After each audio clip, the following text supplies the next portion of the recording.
So we've spoken about CDMO companies, financialization of assets. We've spoken about large consumption companies like Trent, etc. Where else? Where else do you see potential in the market? Because in the last, if you look at the last bull run, right, the leaders of the last bull run came out of nowhere. Whether it was railway, it was defense, it was PSU companies. I want to understand when the next bull market begins, who could the leaders be? So now 50% of my portfolio in the last run were these companies.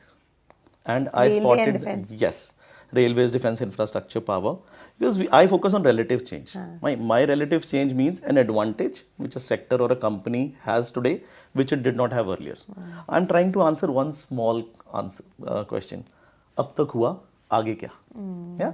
So going into an election year, the government is not going for populist measures, but is so confident it's going for capitalist, capital expenditure. And that too highest in the last 2 decades.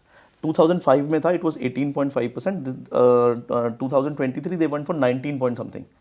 So where the money had to go? The money had to go in 4 sectors: railways, defense, infrastructure, power.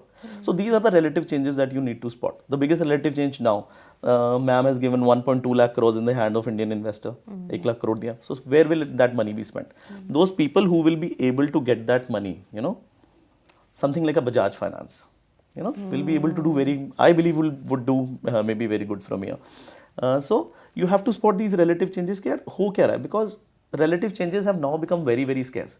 When the overall global growth and global growth is not there and global inflation is not under control. So somewhere you have to look at small changes which are happening and then look what companies would be able to take advantage of it. And markets have a tendency, we cannot accept the fact that they take the stocks from dust, just change the degree of carbon, turn them into diamonds, and then again turn